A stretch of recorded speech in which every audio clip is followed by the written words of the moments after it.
Assalamualaikum warahmatullahi wabarakatuh. Waalaikumsalam warahmatullahi wabarakatuh. Selamat siang teman-teman. Siap. Sebelumnya saya mengucapkan terima kasih kepada dosen pengampu mata kuliah ini, Bapak Astioko SPD MPD yang sudah memberikan kesempatan pada kelompok kami presentasi, dan juga mengucapkan terima kasih kepada teman-teman yang sudah hadir di dalam Zoom ini. Saya Siva Audiara Valina Brusmiring selaku moderator pada kelompok 8 ini, di mana kelompok kami akan membahas tentang aliran-aliran pendidikan, dan juga ada teman saya juga yang akan membahas pada pemateri pertama itu Wahyu Najila, kemudian pemateri ketiga saya sendiri, dan pemateri kedua saya sendiri, dan pemateri ketiga itu ada Asmaul Husna. Baik saja, kita mulai langsung kepada pembahasan pertama. Dipersilakan Wahyu Najila. Aliran-aliran pendidikan. Pembahasan aliran-aliran pendidikan. Yang pertama ada aliran naturalisme. Yang kedua aliran progresivisme. Yang ketiga ada aliran rekonstruksionisme. Yang keempat ada nilai aliran idealisme. Aliran-aliran pendidikan Indonesia yang pertama ada aliran idealisme, aliran realisme, ketiga ada aliran pragmatisme. Perkembangan pendidikan klasik, yang pertama ada pendidikan Yunani, yang kedua pendidikan Romawi, yang ketiga pendidikan Mesir Purba. Perkembangan pendidikan di abad pertengahan dan perkembangan pendidikan di zaman modern. Selanjutnya,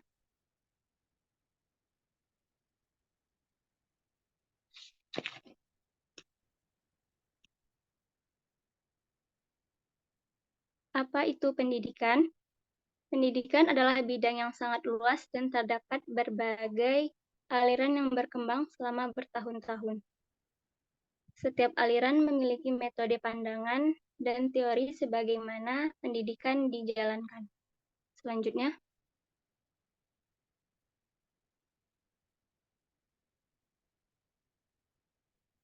aliran-aliran pendidikan. 1. Aliran naturalisme. Naturalisme merupakan aliran yang memiliki pandangan bahwa setiap anak memiliki pembawaan. Lingkungan implikasi naturalisme di bidang pendidikan adalah sekolah, merupakan tempat utama mengembangkan proses belajar. 2. Aliran progresivisme. Aliran filsafat pendidikan progresivisme adalah aliran yang menekankan pada peningkatan kemampuan siswa melalui pengalaman belajar mandiri, sambil terus-menerus mengembangkan proses belajar. 3. Aliran rekonstruksionisme adalah teori filosofis yang berpendapat bahwa masyarakat harus terus-menerus mereformasi diri untuk mengembangkan pemerintahan atau jaringan sosial yang lebih sempurna, sehingga pertanyaan sosial akan muncul karena ada upaya untuk menciptakan masyarakat yang lebih baik dan demokrasi di seluruh dunia. 4. Aliran perennialisme. Aliran yang sejatinya mencoba mengembangkan kearifan lokal, budaya pada masa lampau. Sejatinya memang tidak semua yang kuno itu buruk atau tak bernilai. Dalam hal ini, pendidikan dengan aliran perennialisme adalah proses solutif atau beberapa hal yang dianggap melenceng dari nilai dan norma. Keteraturan sosial, dan berdaya juga kelestarian alam. 5. Aliran idealisme. Idealisme menekankan pada kebenaran yang hakiki dan tidak dapat diubah, sehingga menjadikan aliran ini sebagai dasar yang mampu mempengaruhi pemikiran kefilsafatan yang lainnya. Dalam materi ini dikatakan sebagai Luar dari hakikat terdalam yang terdiri dari akal atau roh, sehingga idealisme sering menggunakan ketentuan-ketentuan yang bersifat abstrak, seperti roh, akal, nilai, dan kepercayaan.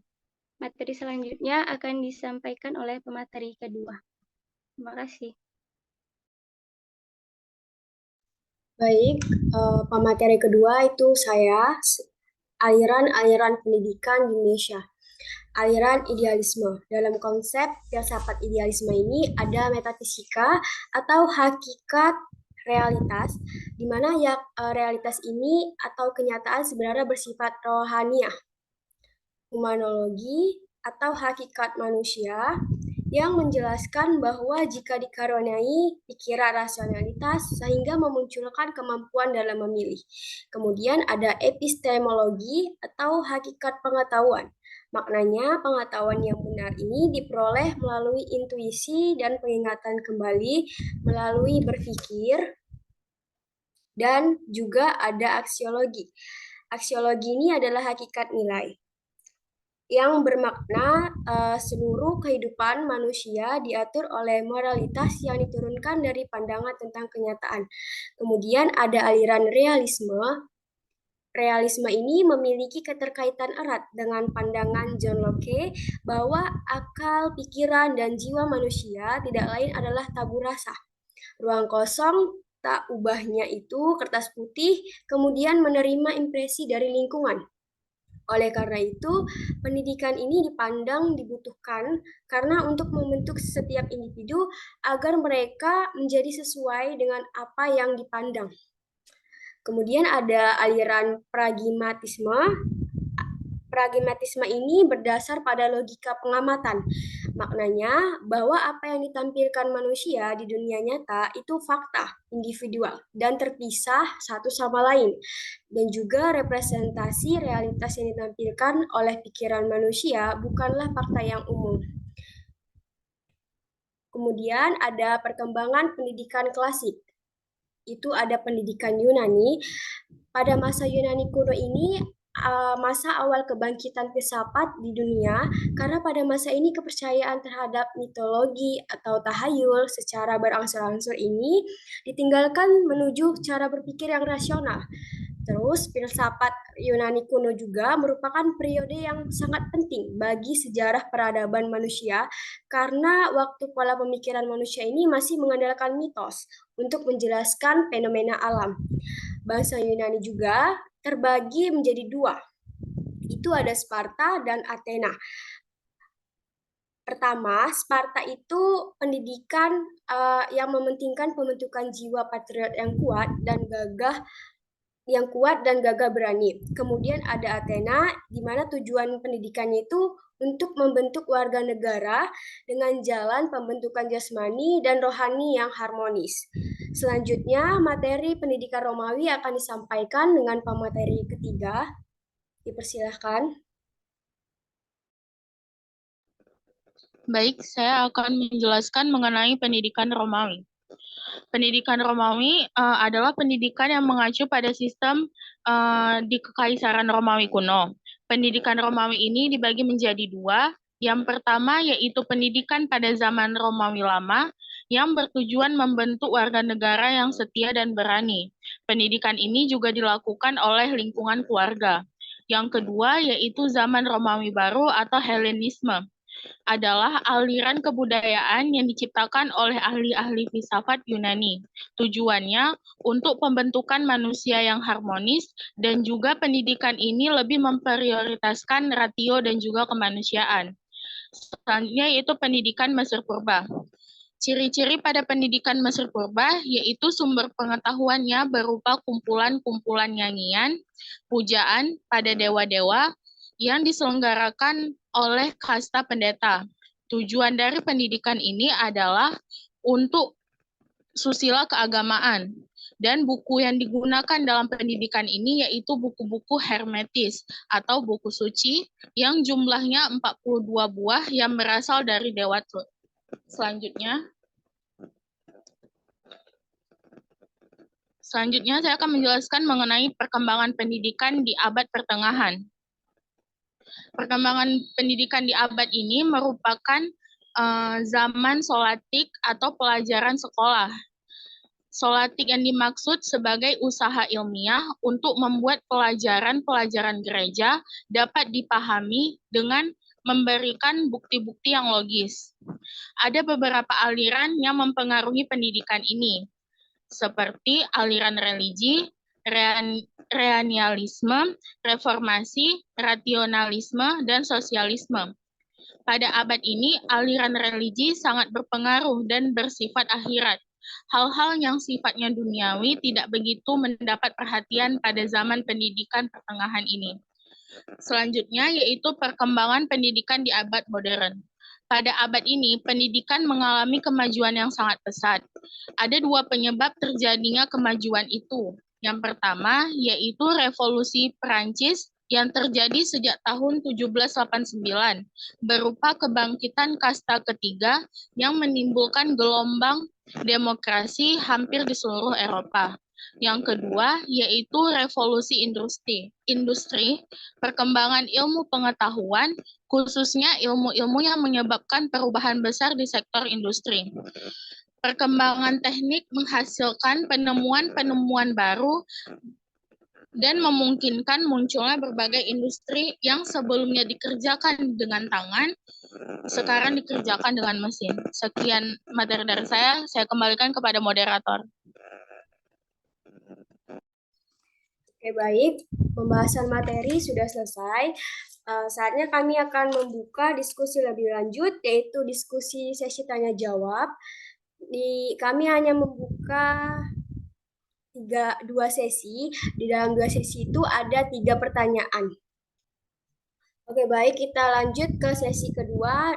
Pertanyaan yang ingin bertanya itu dimulai dari Maulidina, dipersilahkan. Baik, saya Maulidina dari kelompok 2, izin bertanya kepada kelompok 8. Pertanyaannya itu bagaimana peran aliran pendidikan dalam berkontribusi dalam pengembangan individu.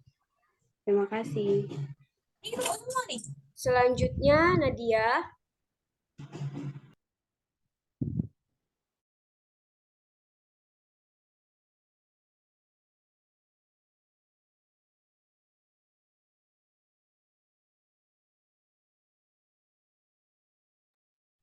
Selanjutnya dipersilahkan Nadia.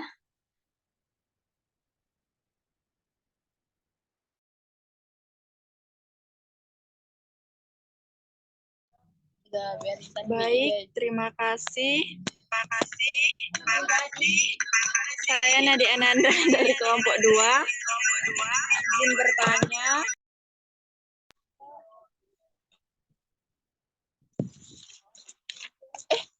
Aku kan keluar anjir. Pertanyaannya, apa manfaat aliran pendidikan progresisme bagi masyarakat? Terima kasih. Oke, selanjutnya Renanda Putri, dipersilakan. Baik, terima kasih. Saya Renanda Putri, perwakilan dari kelompok 3. Bagaimana peran aliran progresivisme dalam menerapkan program Merdeka Belajar? Oke, baik. Terima kasih buat teman-teman yang sudah bertanya. Beri sedikit waktu untuk kami menjawab pertanyaan dari teman-teman sekalian.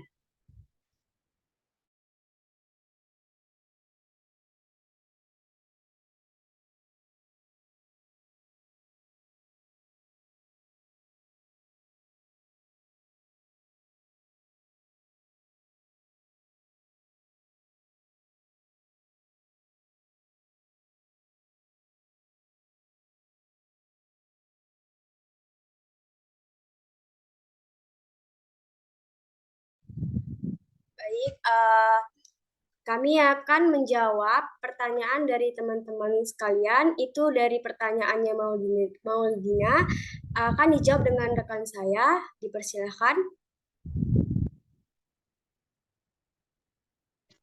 Baik, saya akan menjawab pertanyaan dari Maulidina. Pertanyaannya, bagaimana aliran pendidikan berkontribusi pada pengembangan individu? Jawabannya, Aliran pendidikan berkontribusi signifikan pada pengembangan individu dalam beberapa cara. Pengembangan pengetahuan. Aliran pendidikan, terutama pendidikan formal, memberikan individu pengetahuan dasar dalam berbagai mata pelajaran. Pengembangan keterampilan. Aliran pendidikan memungkinkan individu untuk mengembangkan keterampilan kritis seperti membaca, menulis, berhitung, serta keterampilan khusus tergantung pada mata pelajaran yang dipelajari. Pembentukan karakter dan etika. Beberapa aliran pendidikan seperti pendidikan karakter membantu dalam membentuk karakter dan etika individu dan pengembangan keterampilan sosial. Bagaimana, Maulidina? Baik, terima kasih. Selanjutnya, pertanyaan dari Nadia Ananda akan dijawab dengan saya sendiri. Itu apa manfaat aliran pendidikan progresivisme bagi masyarakat? Manfaatnya itu dari aliran pendidikan ini ialah ingin mengubah praktik pendidikan yang selama ini terkesan otoriter menjadi demokratis dan lebih menghargai potensi dan kemampuan anak, serta mendorong untuk dilaksanakannya pembelajaran yang lebih banyak melibatkan peserta didik. Bagaimana, Nadia Ananda? Baik, terima kasih. Selanjutnya pertanyaan dari Renanda Putri juga akan dijawab dengan saya sendiri. Itu dengan pertanyaan bagaimana peran aliran progresivisme dalam menerapkan program Merdeka Belajar. Aliran progresivisme adalah aliran yang menekankan pendidik berpusat pada peserta didik dan pendidik hanya sebagai fasilitator. Jadi perannya ini dalam menerapkan program Merdeka Belajar adalah di mana memberikan kebebasan di bidang pendidikan seperti memberikan kesempatan pada peserta didik untuk mengembangkan potensinya untuk berdiri sendiri, namun tetap dalam pantauan guru atau orang tua agar potensinya itu tidak mengarah kepada hal yang negatif. Kemudian konsep Merdeka Belajar ini juga telah memberikan sepenuhnya kepada peserta didik atau student center. Artinya peserta didik ini dijadikan objek yang aktif dalam proses pendidikannya. Bagaimana, Renanda Putri, apakah bisa diterima? Baik, terima kasih.